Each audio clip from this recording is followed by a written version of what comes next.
Welcome to this session on advertising.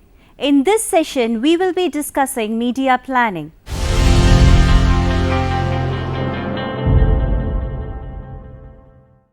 Advertising for a brand is not an outcome of whims or fancies of the advertising or the brand manager. It is a well-thought, researched and stepwise process that leads to numerous decisions. The two basic tasks of marketing communications are message creation and message dissemination. Media planning supports message dissemination.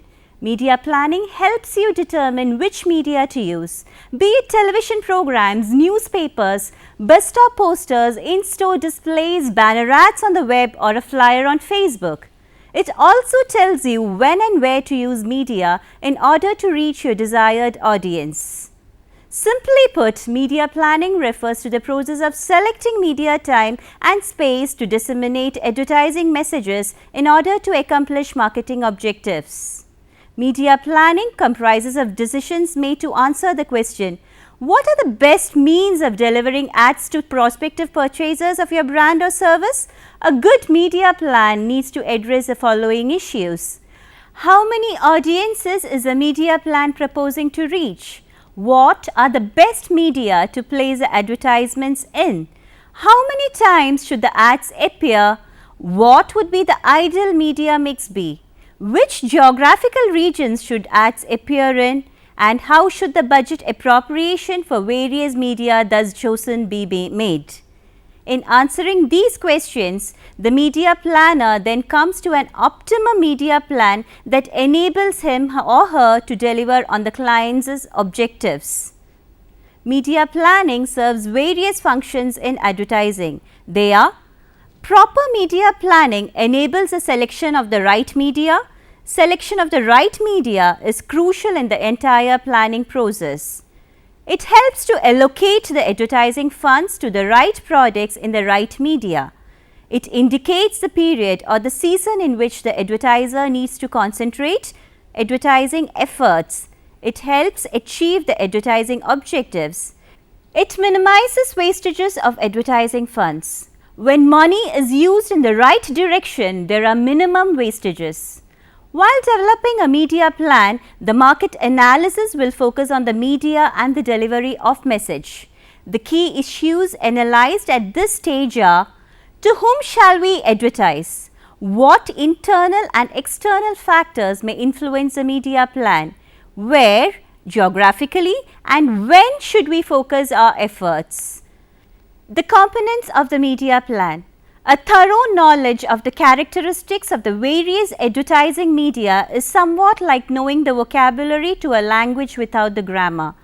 Like a vocabulary, media characteristics don't allow you to put the pieces together into a meaningful whole. A media plan is made up of many elements in addition to a descriptive analysis of the various media. Having determined what is to be accomplished, media planners consider how to achieve these objectives. That is, they develop and implement media strategies which evolve directly from the actions required to meet objectives. For a media plan to be effective, certain criteria or elements should be needed. Media plan components or criteria considered in the development of media plans include the media mix, target market coverage, geographic coverage, scheduling, reach versus frequency, creative aspects and mood, flexibility, budget considerations. As campaigns are prepared, decisions are made regarding the appropriate mix of media. Selecting the proper blend of media outlets for advertisements is a crucial activity. Number 1, the media mix. A wide variety of media and media vehicles are available to advertisers. While it is possible that only one medium and/or vehicle might be employed, it is much more likely that a number of alternatives will be used. Media mix refers to the combination of media which is most effective for an ad campaign, that is, the advertising channels that are used in the promotion of a particular good or service. The idea is to choose a right combination to communicate with the audience and make an impact as estimated in the media planning strategy. The media mix is the sum total of all advertising that a media house or advertising agency commissions for a specific campaign or media plan. For the media mix to be effective, it is imperative that the demographics of the target segment are taken into account. The closer a media mix reflects its target segment, the more successful it is. A media mix is a combination of communication channels your business can use to meet its marketing objectives. Typically, these include newspapers, radio, television, billboards, websites, email, direct mail, the internet and social media such as Facebook or Twitter. Combining these channels in a media mix enables you to communicate in the most effective way with different types of customers and prospects at different stages of the purchase decision. Right message to the right audience. An effective media mix delivers a right marketing message to your customers and prospects at the lowest cost and with minimal waste. If you want to reach a consumer audience across a country, you might use a media mix that includes national newspapers, radio or television. If you wanted to reach a specific group of business decision makers such as technical directors, your mix might include specialist business magazines or exhibitions aimed at those directors. To reach a small number of key executives who influence a major purchasing decision, you might include personalized direct mail or an executive briefing session in your mix. As an example, consider a promotional situation in which a product requires a visual demonstration to be communicated effectively. In this case, TV may be the most effective medium. If the promotional strategy calls for coupons to stimulate trial, print media may be necessary. For in-depth information, the internet may be best. Media is said to carry messages. Types of media are called vehicles and messages are delivered to recipients.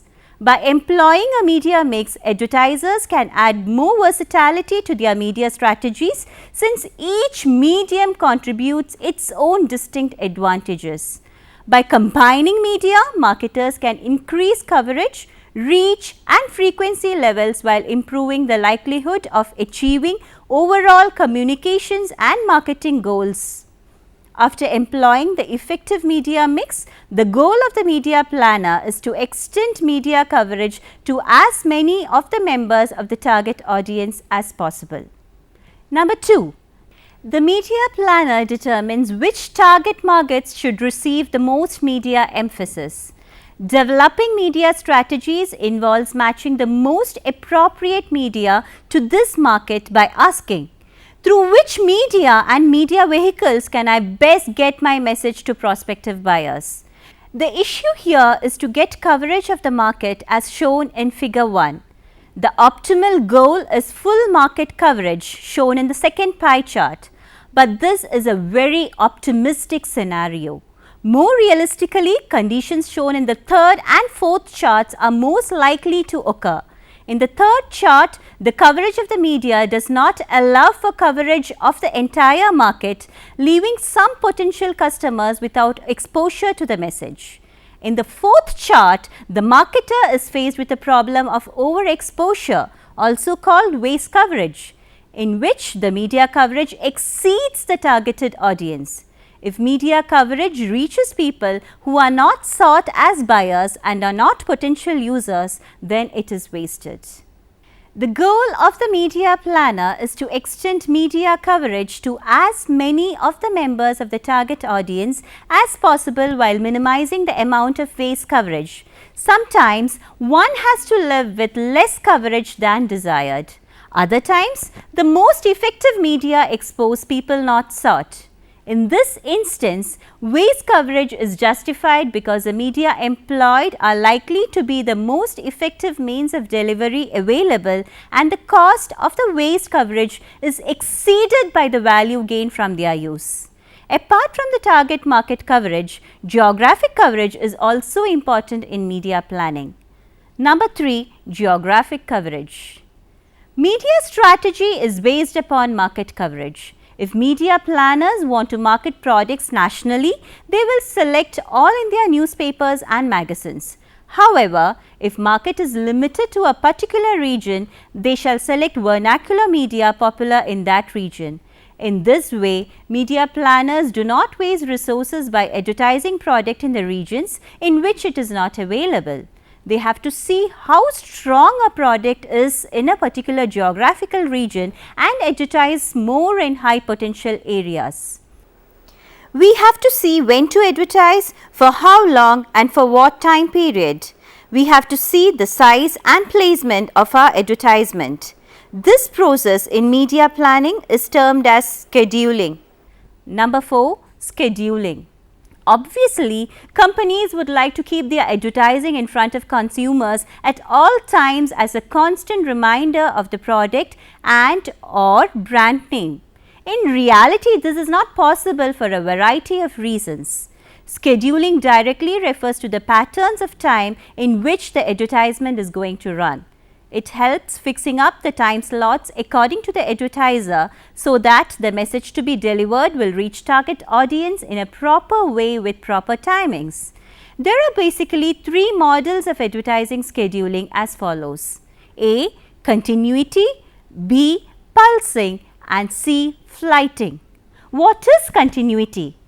This model is very good option for the products or services which don't depend on season for advertisements. They run ads whole year round. The advertisements under this type run at regular and fixed intervals. The main advantage here is reminding about your products to the customers continuously. This model helps maintain a continuous and complete purchase cycle. This is the best model for the products having continuous demand all the year round. There can be a rising continuity in which some specific products are being advertised in the peak seasons. Here, the key is that a regular, continuous pattern is developed without gaps or non-advertising periods. Such strategies might be used for advertising for food products, laundry detergents or other products consumed on ongoing basis without regard for seasonality. Then comes flighting. Flighting employs a less regular schedule with intermittent periods of advertising and non-advertising. At some time, the periods are heavier promotional expenditures and at other there may be no advertising. This model is also called bursting. As name suggests, this an absolute season based products model. The ads are in concentrated forms. So, the biggest advantage here is there is very less wastage of funds as the ads run only at the peak time when the product demand is on high. Television and radio are the most used media types in this method. So, the advertisers who cannot afford the year-long ads, this is the best option. Example, ads for warm clothes in Indian market. Number 3, pulsing. This model is a combination of both continuity and flighting. In a pulsing strategy, continuity is maintained, but at certain times promotional efforts are stepped up. Advertisers must decide whether to have the message be seen or heard by more people or by fewer people more often. Reach versus frequency. Since advertisers have a variety of objectives and face budget constraints, they usually must trade off reach and frequency. They must decide whether to have the message seen or heard by more people, which is reach, or by fewer people more often, which is frequency. Reach refers to the total number of households that will be exposed to the message through a particular media vehicle over a set period of time, or it is a measure of the number of different audience members exposed to at least once to a media vehicle in a given period of time. The purpose of reach is the optimal exposure. New brands or products need a very high level of reach since the objective is to make all potential buyers aware of the new entry. The strategy of greater reach is desirable in following circumstances. When introducing the new use for the product in order to expand its market share, to improve the image of the company, when a new product is introduced, Reach of television channels is often expressed in the form of X minute weekly reach, that is, the number or percentage of viewers who watch the channel for at least X minutes in a given week. Effective reach graph is given here. Frequency. Frequency refers to the number of times a receiver is exposed to the media vehicle. Average frequency means that the average household is exposed to the message the n times. Frequency primarily means the repetition of the same message, and the objective of greater frequency is to promote interest and desire for the product on a continuous basis. High frequency is required. 1. When the message is not easy to remember. 2. When the direct order from people is desired as a result of a given advertisement. 3. When competitor is using higher frequency to reach the same segment of the market. 4. When product or brand differentiation is low from that of competitor. 5. When a reaction is desired within a limited time period. There are some factors important in determining frequency levels. They are media factors, marketing factors, message and creativity factors. Media factors. Media factors determining the level of frequency include attentiveness. Higher the level of attention achieved by the media vehicle, the less frequency is required. Low attention getting media will require more repetitions. Number of media used. The fewer media are used, lower level of frequency required. Clutter. The more advertising that appears in the media used, the more frequency is needed to break through the clutter. Repeat exposure. Media that allow more repeat exposure require less frequency. Example, monthly magazines. Editorial environment. An ad that is consistent with the editorial environment needs lower levels of frequency. Scheduling. Continuous scheduling require less frequency than does flighting or pulsing. There are some marketing factors which determines the frequency level in a media plan. Marketing factors comprise of brand loyalty. A relation exists between loyalty and frequency is inverse. Usage cycle. Products used daily will quickly need to be replaced and a higher level of frequency is desired. Brand history. Is a brand new or established? New brands generally require higher frequency levels. Target group. The ability of the target group to learn and retain messages has a direct effect on frequency. Brand share. Inverse relation exists between brand share and frequency. Competitive share of voice. Higher frequency levels are required when a lot of competitive noise exists and when goals are to meet or beat competitors. Purchase cycle. Shorter purchasing cycles require higher frequency levels to maintain top of mental awareness. Number 3. Message or creative factors. Image versus product sell. Creating an image requires higher levels of frequency than does a specific product sell. Message complexity. The simpler the message, less is the frequency required. Message uniqueness. The more unique is a message, lesser is the frequency required. Advertising units. Larger units of advertising require less frequency than smaller ones to get the message across. Wear out. Higher frequency may lead to wear out. This effect must be tracked and used to evaluate frequency level. New versus continuing campaigns. New campaigns require higher level of frequency to register the message. Message variation. A single message requires less frequency, a variety of message require more. In summary, the reach versus frequency decision, while critical, is very difficult to make. A number of factors must be considered and concrete rules do not always apply. The decision is often more of an art than a science. Creative considerations such as the quality of reproduction, the color effect, special effects also have to be considered in a media plan. Within the medium selected, decisions related to unit buying is also influenced by the creative team. Number 6. Creative aspects and mood. The context of the medium in which the ad is placed may also affect viewers' perceptions. A specific creative strategy may require certain media. Because TV provides both sight and sound, it may be more effective in generating emotions than any other media. Magazines may create different perceptions from newspapers. In developing a media strategy, marketers must consider both creativity and mood factors. Let us examine each in more detail. Creative aspects. It is possible to increase the success of a product significantly through a strong creative campaign.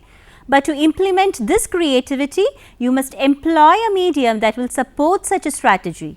The media strategy to be pursued may be the driving force behind the creative strategy, as the media and creative departments work closely together to achieve the greatest impact with the audience of the specific media.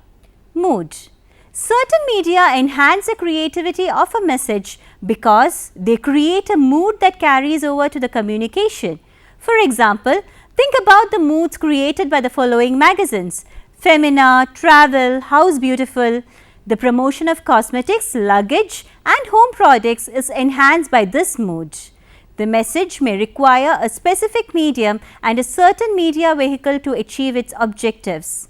Likewise, certain media and vehicles have images that may carry over to the perceptions of messages placed within them. Number 7, flexibility. An effective media strategy requires a degree of flexibility because of the rapidly changing marketing environment. Strategies may need to be modified. If the plan has not built in some flexibility, opportunities may be lost and/or the company may not be able to address new threats. Flexibility may be needed to address the following. They are: number 1, marketing opportunities. Sometimes a market opportunity arises that the advertiser wishes to take advantage of. For example, the development of a new advertising medium may offer an opportunity that was not previously available. Number 2, market threats. Internal or external factors may pose a threat to the firm and a change in media strategy is dictated. For example, a competitor may alter its media strategy to gain an edge. Failure to respond to this challenge could create problems for the firm. Availability of media. Sometimes a desired medium or vehicle is not available to the marketer. Perhaps the medium does not reach a particular target segment or has no time or space available. There are still some geographic areas that certain media do not reach. Even when the media are available, limited advertising time or space may have already been sold or cut-off dates for entry may have passed. Alternative vehicles or media must then be considered. Number 4, changes in media or media vehicles. A change in the medium or in a particular vehicle may require a change in the media strategy. For example, the advent of cable TV opened up new opportunities for message delivery, as will the introduction of interactive media. The internet has led many consumer companies to adopt this medium, while for business-to-business marketers, the web has almost become a requirement to succeed. Likewise, a drop in ratings or a change in editorial format may lead to the advertiser to use different programs or print alternatives. Fluctuations in these factors mean the media strategy must be developed with enough flexibility to allow the manager to adapt to specific market situations.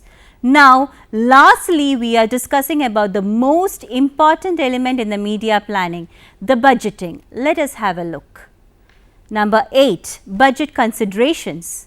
One of the more important decisions in the development of media strategy is cost estimating. The value of any strategy can be determined by how well it delivers a message to the audience with the lowest cost and the least waste. We have already explored a number of factors such as reach, frequency, availability that affect this decision. The marketer tries to arrive at the optimal delivery by balancing cost with each of these. Advertising and promotional costs can be categorized in two ways: the absolute and the relative cost. The absolute cost of the medium or vehicle is the actual total cost required to place a message. For example, a full-page 4-color ad in Newsweek magazine costs about $183,000. Relative cost refers to the relationship between the price paid for advertising time or space and the size of the audience delivered.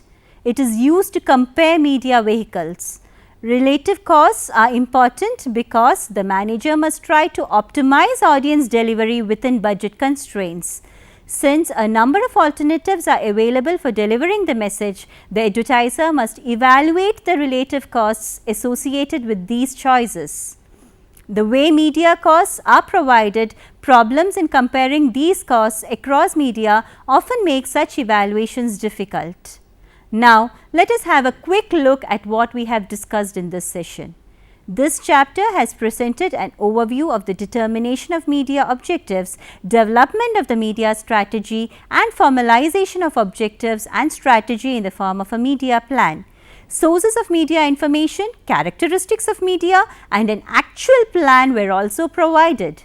This chapter discussed many factors including developing a proper media mix, determining target media and geographic coverage, scheduling and balancing reach and frequency. Creative aspects, budget considerations, the need for flexibility in the schedule and the media planning process were also considered.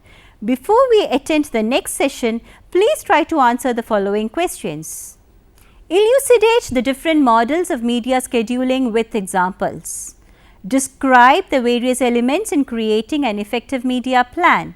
Elucidate the different factors that determine the frequency levels in media planning. Books for your references are Advertising and Promotion by Georgie Belch and Mikhail E. Belch. Advertising Media Planning by Jack S. Scissors and Roger B. Barron. Strategic Marketing Management, Richard M. S. Wilson. The Advertising Handbook, Sheen Brierley. A Practical Guide to Market Research, Paul Hosch. Thank you for watching this session. See you next time, and until then, bye.